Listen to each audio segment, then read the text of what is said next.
Hello from Millennial The Podcast, where every week Lauren Marsicano and her dad, Tom Manno, discuss the generational gaps. So join them, have some fun learning about yourself and what makes us all tick, and the keys to bringing it all together, the similarities and the differences. That's Millennial The Podcast, right here on Apple. Hey, everybody, and welcome to Millennial The Podcast. That's Lauren Marsicano, a.k.a. the Networking Maverick and the Queen of Queens. And I'm Tom Manno, a.k.a. Fasha. I'm her dad, and she is the Queen. Hey, today, podcast number 4. Who would have ever... Yeah. Oh, my goodness. I'm telling you, this has been so much fun. I hope everybody else is having as much fun as we are, for sure. Oh, well, we're having a lot of fun in here. And today we're going to be talking about generational wealth, just to give you a little hint. So today I brought with me some whiskey because when I think of generational wealth, I think of some Scotch whiskey, okay? And queens drink it too. Oh, hey, before we get there, there's a couple things. You know, I was thinking about my grandparents. You thinking about your grandparents, and you know, what would they? I wonder what they would say. You know, podcast. What's podcast? And what did you say? We're going back to radio. Oh my God! Yeah, what would they think? What would they think about this? Because you know, podcasting is really reverting to radio again. They're like, are we going backwards? People are back at radio. What happened? Yeah. Well, the two things I could think of is, are you making any money? No, but I'm enjoying some Glendronach 12. And the other is, don't lose your day job. But I have 3. All right. So before we go further, we got to do this every podcast. Every podcast. Give me the disclaimer. Lay it on me. The disclaimer. Nothing we say could be misconstrued as coming from experts, but rather 2 family members reaching into research for topics we will enjoy talking with you about. Thank you. Boom, #lawyer. Hey, so number 4, we've gotten some pretty good feedback so far. Wow, I can't even describe to you. I was so nervous to do a podcast. Number 1, because I've never done one before. Right. Number 2, right? Well, you neither. Yeah.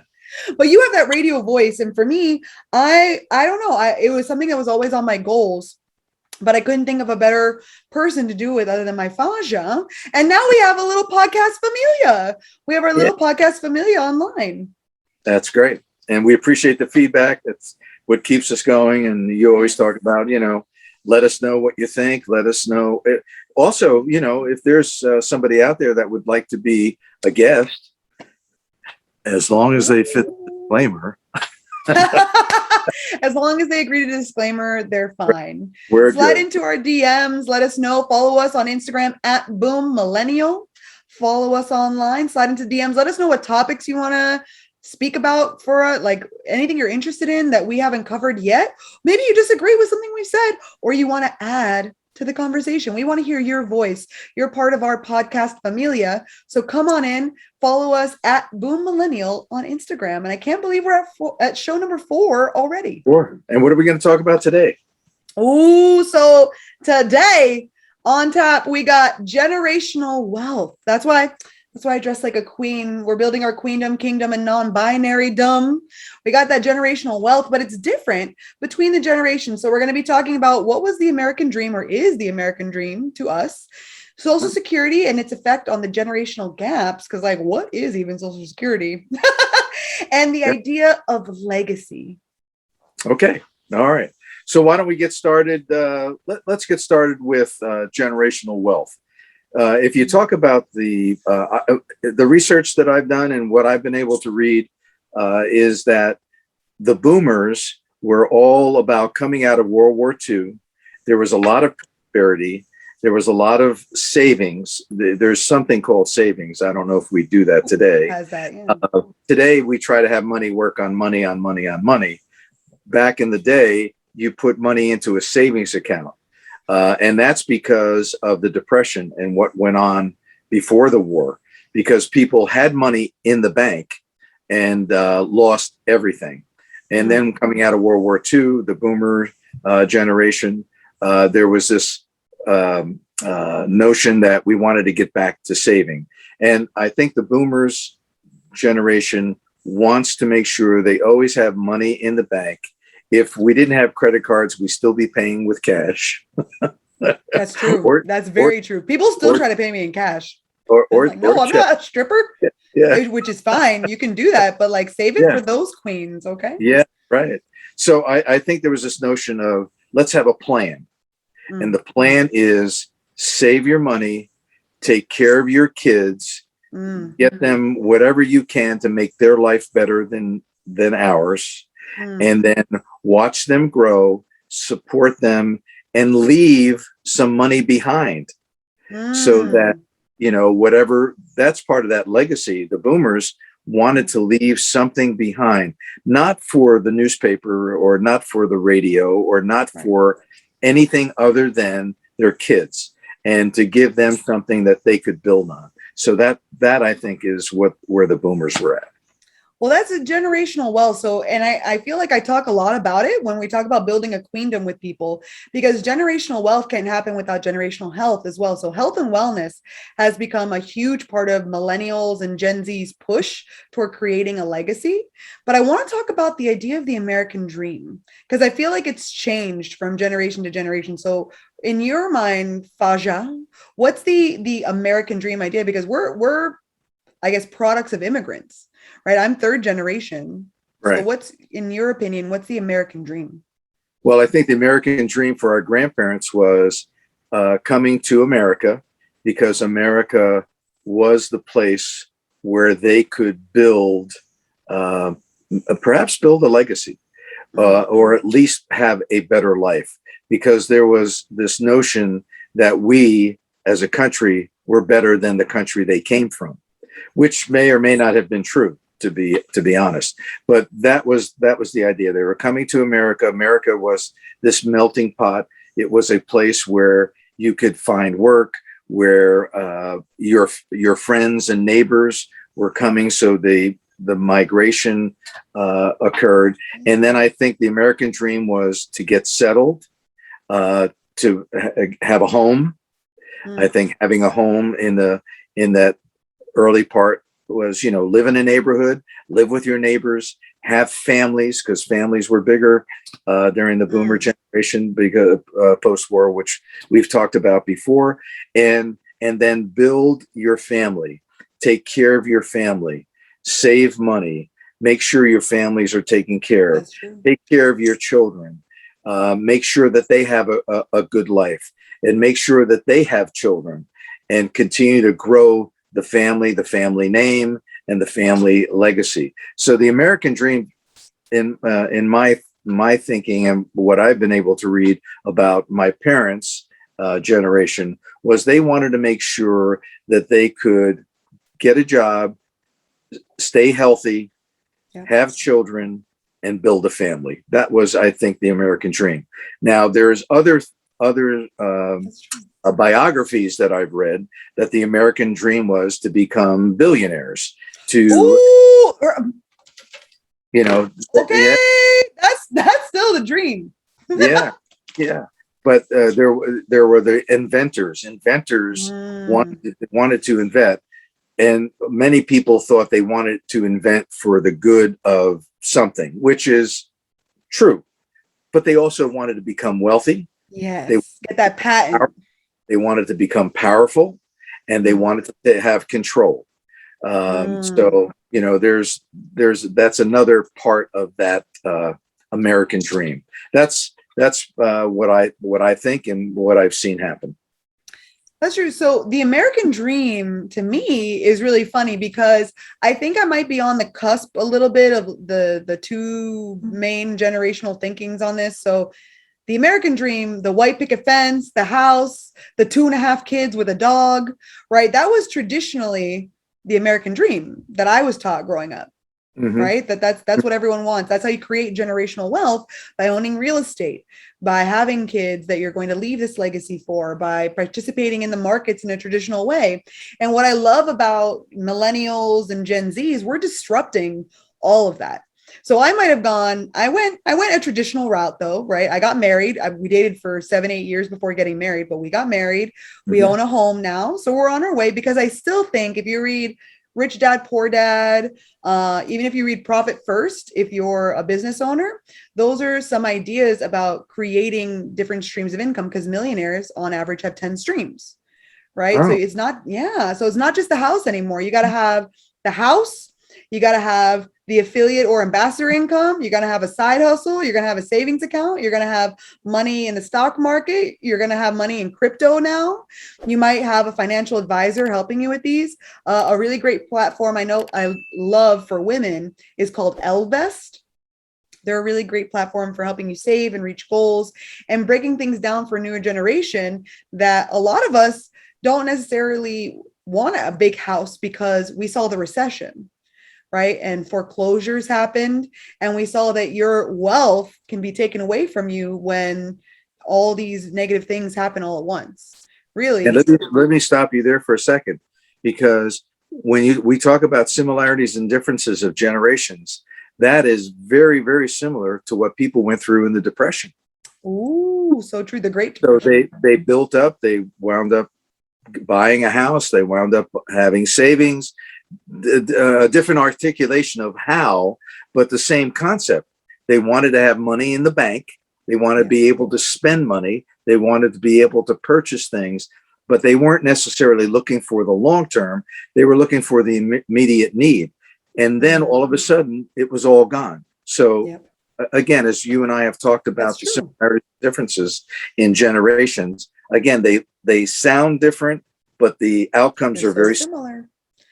And my husband happens to be first generation. He's Colombian, but he was the first one in his family born here. And they still have that traditional idea of the American dream. You know, his mom came over with the dad, and it was to build a life, to get a home, to have, they were having the kids, obviously, have the kids and create wealth. And she is a powerhouse, moving up in the route from, I think she was a coffee girl, all the way to VP of an international shipping company. So the American dream is still alive. It is still a land of opportunity. And whether or not we agree that it's the best, right? It's not necessarily the best, but I love living here. I love living in the US. I've been to many other countries. And even though we have our shortcomings, I still believe the American dream is alive and well. But that takes us to Social Security, a very controversial, I would say, topic between the generations, right? Oh, yeah. Social Security. What do you think, when you think of Social Security, what is your opinion of it? Well, rather than give you my opinion, first of all, my opinion is I'm glad we have it, because being retired, we're drawing down on that, on what we've saved, and we've called it a savings account. Now, here's the controversy, and I've heard this several times personally, that for X amount of years I've contributed, and Mom has contributed to this savings. It's been a savings, forced savings. And I'll give you a little history of it. But the forced savings equals X amount of hundreds of thousands of dollars.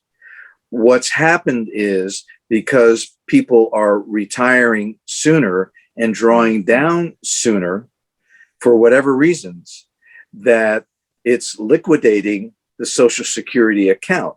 And the argument is, you saved X amount. So let's say you saved 100,000. Just as a number. Yeah. And now you are way beyond what you saved, because you're living longer, by the way. So you retired sooner, and you're living longer. We don't want you to die, by the way. No, please. I mean, nobody wants. No, please don't die. But if you're going to live, you're sucking. Take my wife, please. Please. Yeah, right. So, I mean, that's a little bit about what's going on. And so here's some data points. Ooh, I love the data. Give me the data. So there was a president whose initials were FDR. So he was the first president before JFK to use All letters. three initials, FDR. Yeah. Interesting fact of trivia. Ding, ding, ding. You'll be tested on this later. Yeah, somebody's going to test me. So, but that's fine. But again, FDR, he started with 3 letters. What does John F. Kennedy come up with? JFK. So that marketing that was done back in the 30s happened in the 60s. Is new again, yeah. What's old is new. Anyway, so he started this back as a response to the Great Depression of the late 30s. So today, the New Deal, right? That's the part of the New Deal. That was part of the New Deal. And the New Deal is old but new again. Yeah, here we go. Yeah, and a lot of different opinions about that. 10,000 baby boomers apply for Social Security every day. There has been less contribution because there are less children. The boom, boom, boom, boom is over. So yeah, people are not that 2.5 or what. I don't know how you have half a kid, but there's that's what the census said. 2.5 kids. That's what you wanted. You know, it's down from when families back in the 30s and 40s, 5, 6, 7, 8, 9, 10, 11 children, 12 children. That's because they had to work the farms. Well, there's a lot to be said. There's a lot to be said about that. Right. we were agricultural community. Long before. So anyway, less contribution due to having less children. In 1980, the reserves were nearly depleted. In 1980, Congress then passed the retirement age policy going from 65 to 67. The Social Security cash flow today is negative.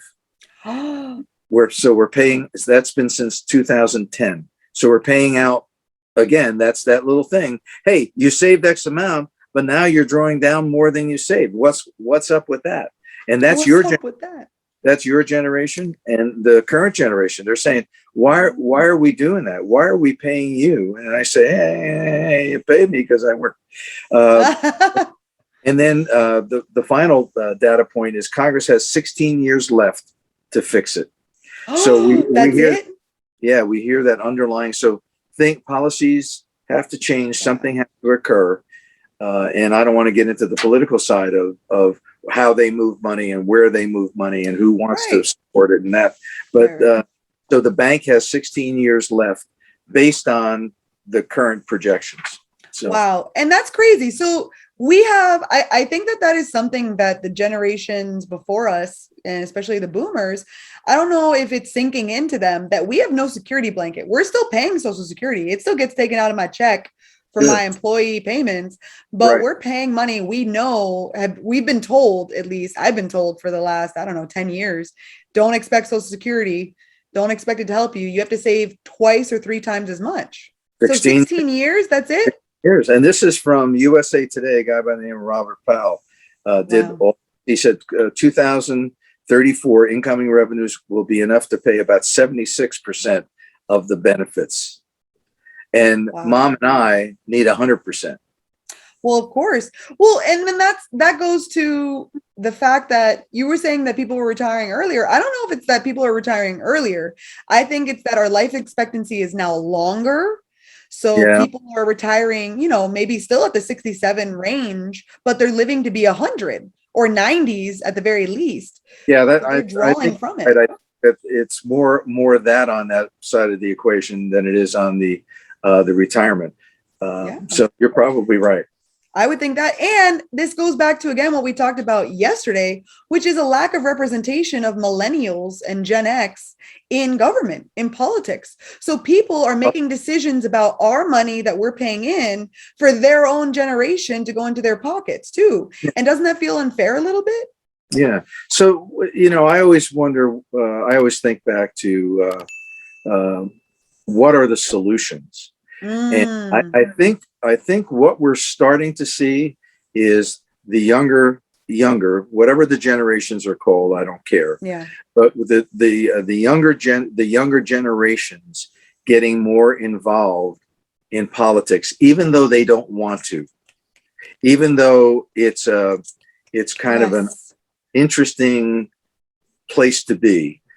So the more they get involved, more they have to say, the more that they will do, and hopefully turn this around for everybody in the right direction.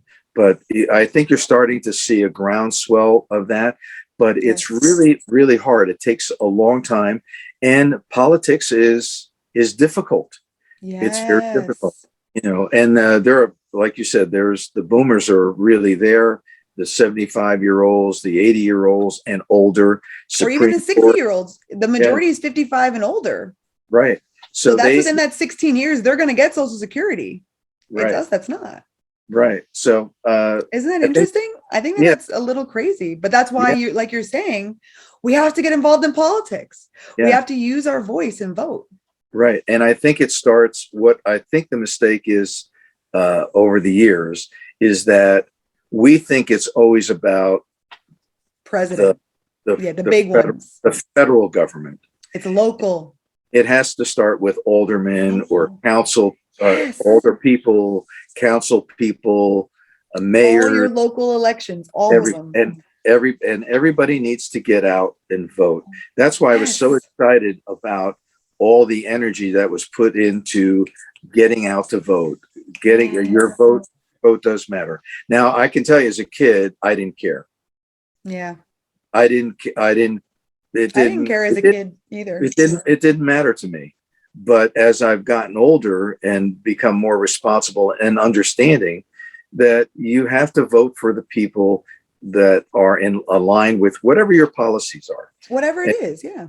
But you have to start at the very school boards, HOA boards, wherever policies are being made, because those people on those boards, generally, a lot of them want to go on to be in a higher level of politics.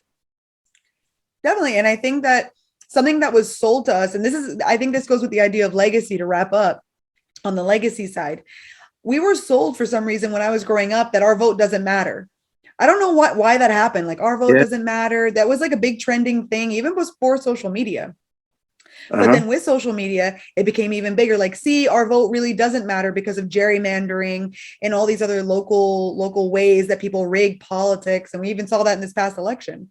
But I think what we saw was our vote matters more than ever. And like you're saying, locally, that is how we leave legacy, in my opinion. So from my side of view, that is the biggest legacy that we can leave on this earth. Voting in people that are women, that understand women policies and women-friendly policies, people that understand immigration and understand wanting the American dream, people that understand wanting to build a better future for our earth, our children, our future children, and not just what we need to survive until we die. Right. And I think that's big. And to find every way you can to stay healthy. Yes. Because if you're healthy, a lot of good things can happen, and then there's less on the back end. So whatever we can do now, as we're talking about climate change, we ought to have body. That's the generational health. You can't have generational wealth without generational health. Yeah, I agree with you 100%. Well, listen, this has been terrific. We're through number 4. Oh my God, number 4 is done. We're wrapping it up right now. I can't believe it, but I want to end with our favorite segment that you started us on. So get into it. Okay. Parents say the darndest things. Ooh. Yeah. Are we ready? I'm ready. Parents say the darndest things when they talk about anticipation. Just wait until we get home, or wait till your father gets home. Is there going to be a present? Yeah, baby. Some kind of gift, huh? Yeah. Parents say the darndest thing about receiving. You're going to get it when you get home. Oh, we're receiving the gifts now. I'm going to get it. Finally. I like to open my packages when I get them. Yeah. And you'll like this one because as a lawyer, this is parents say the darndest thing about justice.